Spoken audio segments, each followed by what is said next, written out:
എല്ലാവർക്കും കേളി മീഡിയയിലേക്ക് സ്വാഗതം. എൻ്റെ ചാനൽ ആദ്യമായിട്ട് നിങ്ങൾ കാണുകയാണെങ്കിൽ സപ്പോർട്ട് ചെയ്യുക, സബ്സ്ക്രൈബ് ചെയ്യുക, കമൻ്റ് ഇടുക, നിങ്ങളുടെ വിലയേറിയ അഭിപ്രായങ്ങൾ അറിയിക്കുക. നമ്മുടെ ഇഷ്ടം എന്ന സീരിയലിൻ്റെ ഇന്നത്തെ എപ്പിസോഡിലേക്ക് എല്ലാവർക്കും സ്വാഗതം. ജീവിതം ഒരിക്കലും പരാജയപ്പെടാനുള്ളതല്ല, നമ്മൾ ഒരിക്കലും വിട്ടുകൊടുക്കരുത്. ഇങ്ങനെയൊക്കെ ഇഷിത പറയുന്നു. മഹേഷ് ഇതും കേട്ട് എന്തോ ആലോചിക്കുന്നു. ഇഷി ചോദിക്കുന്നു, എന്താ നമ്മൾ യാത്ര തുടരുകയല്ലേ എന്നൊക്കെ ചോദിക്കുന്നു. അപ്പോൾ മഹേഷ് പറയുന്നു, അതെ. അങ്ങനെ രണ്ടുപേരും കൈ കൊടുക്കുന്നു. അപ്പോൾ ഒരു സോങ്ങൊക്കെ അതിൽ വരുന്നു. ഒരു ദീർഘനിദ്ര നിൻ താരാട്ടിൽ ഈണം പാടൂ എന്ന പാട്ടൊക്കെ അതിൻ്റെ ഇടയിലൂടെ പോകുന്നു. അങ്ങനെ രണ്ടുപേരും നടന്നു നീങ്ങുന്നു.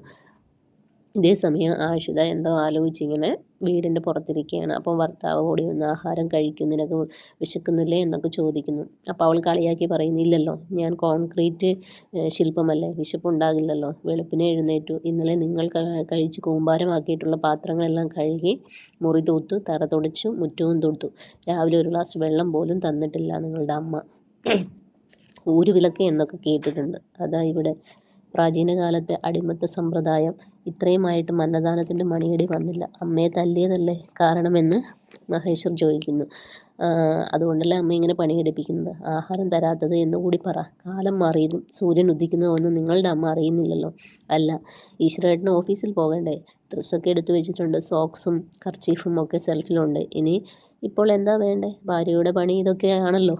മഹേശ്വർ തിരിച്ച് അമ്മയുടെ അടുത്തേക്ക് ചെല്ലുന്നു. അമ്മയെന്ന് വിളിക്കുന്നു. അപ്പോൾ അവർ ചോദിക്കുന്നു, നീ കഴിച്ചു എന്ന് ചോദിക്കുന്നു. കഴിച്ചു എന്ന് പറയുന്നു. എന്നാൽ പോകാൻ റെഡി ആയിക്കോളാൻ പറയുന്നു. വൈകിട്ട് വരുമ്പോൾ കുറച്ച് സ്റ്റേഷനറി സാധനങ്ങൾ വാങ്ങിച്ചു കൊണ്ടുവരാൻ പറയുകയാണ്. അപ്പോൾ പറയുന്നു, ഓ കൊണ്ടുവരാം. ആഷിതയ്ക്ക് ഇതുവരെ ആഹാരമൊന്നും കൊടുത്തില്ലല്ലോ എന്നൊക്കെ ചോദിക്കുന്നു. അവളുടെ വീട്ടിൽ നിന്ന് എത്ര പറ നെല്ല് കൊണ്ടുവന്ന് വെച്ചിരിക്കുന്നത്? പറഞ്ഞില്ലല്ലോ. സ്വർണം ഉണ്ടായിരുന്നു, ഒന്നും ഉണ്ടായില്ലല്ലോ. അമ്മ ഒരു കോംപ്രമൈസായിട്ട് ഇത് കോംപ്രമൈസ് ചെയ്തൂടെ എന്നൊക്കെ ചോദിക്കുന്നു.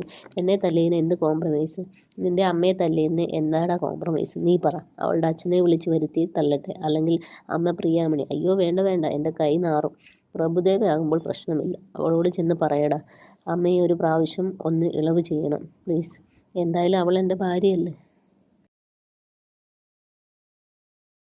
അപ്പം അമ്മ കളിയാക്കി പറയുന്നു, അയ്യോ ആണോ? അയ്യോ ഞാനതങ്ങ് മറന്നുപോയി. അപ്പോൾ നീ പറഞ്ഞിട്ട് ആണ് നിൻ്റെ ഭാര്യ എന്നെ തല്ലിയതല്ലേ എന്നൊക്കെ ചോദിക്കുന്നു. അയ്യോ അമ്മേ, അങ്ങനെയൊന്നും പറയില്ലേ. ഞാൻ ആഷിതയോട് ആഹാരം കഴിക്കാൻ പറയട്ടെ, വരട്ടെ. നീ അവിടെ നിൽക്ക്, നീ വിഷയം മാറ്റില്ലേ മോനെ. എന്നെ അവൾ തല്ലി, പകരം എന്ത് ചെയ്യാൻ പറ്റും? അത് എൻ്റെ മോനൊന്ന് ആലോചിച്ച് പറ. ഭാര്യയ്ക്ക് വേണ്ടി നീ തല്ലു വാങ്ങിക്കോ, വേണമെങ്കിൽ എന്നെ തല്ലിക്കോ. അപ്പോൾ ഉടനെ അമ്മ ചാടി എഴുന്നേൽക്കും. നാണം കെട്ടവനെ, ഭാര്യയ്ക്ക് വേണ്ടി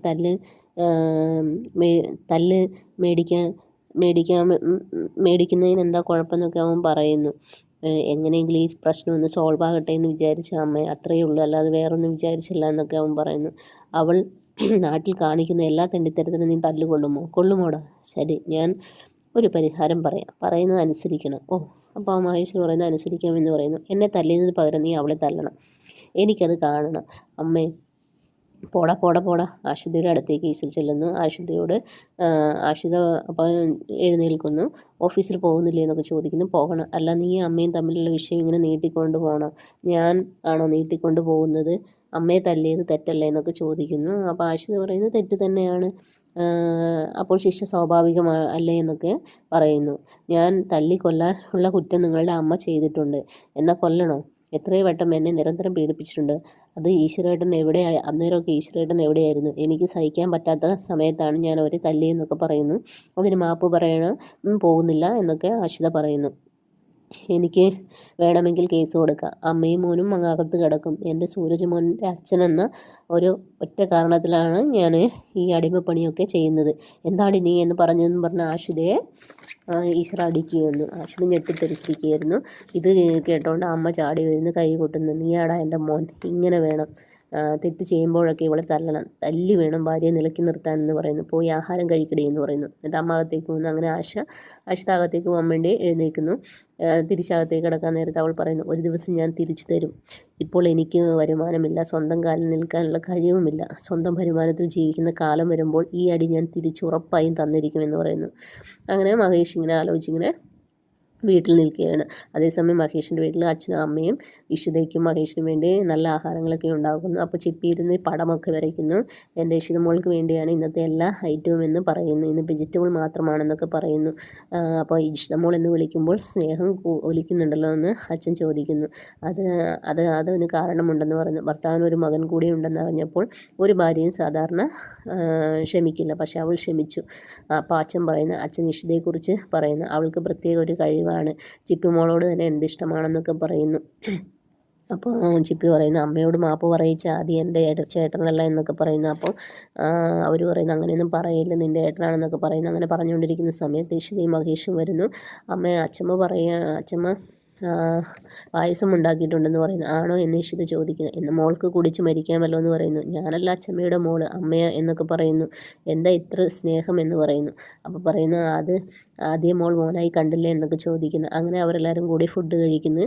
അച്ഛന് എല്ലാവരും നല്ല സന്തോഷത്തോടു കൂടി ഇങ്ങനെ ഇരിക്കുന്ന സമയത്ത് ഭക്ഷണം കഴിച്ചുകൊണ്ടിരിക്കുമ്പോൾ മഹേഷ് പറയുന്നു, അച്ഛൻ ഞാനൊരു അത്ഭുതം കൂടി പറയട്ടെ. എന്നാൽ ആക്സിഡൻറ്റ് കേസിൽ ഒരു കുട്ടിയെ ഇഷിത ഹോസ്പിറ്റലിൽ കൊണ്ടുപോയില്ലേ? അപ്പോൾ അച്ഛൻ പറയുന്നു, അത് ആദ്യമായിരുന്നു. ആണോ മോളെ എന്നൊക്കെ ചോദിക്കുന്നത്. അതെ, എനിക്കറിയില്ലായിരുന്നു അന്ന് ആദ്യമാണോ എന്ന്. ഇപ്പോഴാണ് ഇതൊക്കെ അറിയുന്നത്. അങ്ങനെ ആ കഥയൊക്കെ അവരോടെല്ലാം പറയുന്നു. അങ്ങനെ ഇഷിത പഴയ കാര്യങ്ങളൊക്കെ ഓർക്കുന്നു. എന്നിട്ട് പറയുന്നു, അവനെ പഴയ രീതിയിൽ കൊണ്ടുവരണം. ചിപ്പിയെ പറഞ്ഞ് മനസ്സിലാക്കുന്ന ഒരു കാലത്ത് ഏട്ടൻ മാത്രമേ ഉണ്ടാവുകയുള്ളൂ. എന്നാൽ സമയം വരും. ഇഷിത പഴയ ആദ്യയെപ്പറ്റി അങ്ങനെ ആലോചിച്ചിങ്ങനെ ഇരുന്നു. അപ്പം നല്ല പായസം കുടിക്കും മോളെ എന്നൊക്കെ പറയുന്നു. അപ്പോൾ പറയുന്നത് അങ്ങനെ പിന്നീട് രചന കാണുന്ന ഒരു സ്വപ്നമാണ്. മഹേഷ് ബെഡ്റൂമിൽ സന്തോഷത്തോടെ നിൽക്കുന്നു. ആ സമയത്തേക്ക് ഇഷിത കടന്നു വരുന്നു. രണ്ടുപേരും സ്നേഹത്തോടെ പ്രണയത്തോടെ കെട്ടിപ്പിടിക്കുന്നതും ബെഡിലേക്ക് ഇരുത്തുന്നതുമായിട്ടുള്ള സ്വപ്നം കണ്ട് രചന ചാടി എഴുന്നേൽക്കുമ്പോൾ അവൾ എന്തെന്നറിയാതില്ല. അപ്പോൾ അങ്ങനെ ആകാശ് ചാടി എന്താ പറ്റിയെന്നൊക്കെ ചോദിക്കുന്നു. അപ്പോൾ രചന പറയുന്നു, അവരൊരിക്കലും സമ്മതിക്കാൻ പാടില്ല, അവരൊരിക്കലും പ്രണയിക്കാൻ പാടില്ല, ഇത് അനുവദിക്കാൻ പാടില്ല എന്നൊക്കെ ചോദിക്കുന്നു. അപ്പോൾ ആകാശ് ചോദിക്കുന്നു, എന്താ സ്വപ്നം കണ്ടോ? സ്വപ്നത്തിൽ പോലും അങ്ങനെ സംഭവിക്കാൻ പാടില്ല, അവരെ ഒരുമിപ്പിക്കാൻ പാടില്ല, അതിന് വേണ്ട കാര്യങ്ങളൊക്കെ ചെയ്യണം എന്നൊക്കെ പറയുന്നു. അങ്ങനെ രചന ഇങ്ങനെ ഇരിക്കുകയാണ്. അപ്പോൾ ഇതേ സമയം ഇഷിതയുടെ വീട്ടിൽ അച്ഛനും അമ്മയും ചായ കുടിക്കുന്നു. ഇഷിതയെ പറ്റിയൊക്കെ സംസാരിക്കുന്നു. അവളുടെ കാര്യങ്ങളൊക്കെ ഇങ്ങനെ സന്തോഷത്തോടു കൂടി പറയുന്നു. പിന്നെ രണ്ടുപേരുടെയും പ്രണയ കാര്യങ്ങളൊക്കെ സംസാരിക്കുകയാണ്. ആ സമയത്ത് ഇങ്ങനെ ഓരോന്നൊക്കെ പറഞ്ഞുകൊണ്ടിരിക്കുമ്പോഴാണ് അവരിങ്ങനെ അനുഗ്രഹയെ പറ്റിയൊക്കെ പറയുന്നത്. അപ്പോൾ തന്നെ അനുഗ്രഹ കയറി വരുന്നു. അങ്ങനെ അനുഗ്രഹ കയറി വരുന്ന സമയത്ത് ചോദിക്കുന്നു, മോളെ പറ്റി ഇപ്പോൾ പറഞ്ഞതേ ഉള്ളൂ, 100 ആയുസ്സാണെന്നൊക്കെ പറയുന്നു. അങ്ങനെ അവൾ അമ്മയ്ക്ക് വേണ്ടി മാലയും പ്രസാദവും ഒക്കെ കൊടുക്കുന്നു. കന്യാകുമാരി പോയ കാര്യമൊക്കെ പറയുന്നു. അപ്പോൾ അമ്മ പറയുന്നു, മോളെ ഫ്രഷ് ആയിട്ട് പോവാ, ഫുഡ് തരാമെന്ന് പറയുന്നു. അങ്ങനെ അനുഗ്രഹ രചനയുടെ റൂമിലേക്ക് ചെല്ലുന്നു. രചനയോടും എഴുന്നേൽപ്പിക്കുന്നു. പറയുന്നു, മാലയൊക്കെ കൊടുക്കുന്നത് കൊടുക്കുന്നു. അങ്ങനെ പറയുന്നു, നീ വേഗം എഴുന്നേൽക്കാനൊക്കെ പറയുന്നു. എന്നിട്ട് പറയുന്നു, വിനോദിനെ ഞാൻ കന്യാകുമാരിക്ക് വിളിച്ചിരുന്നു, വന്നില്ല, പക്ഷെ അവൻ വന്നിരുന്നത് അടിപൊളിയായെന്നൊക്കെ പറയുന്നു.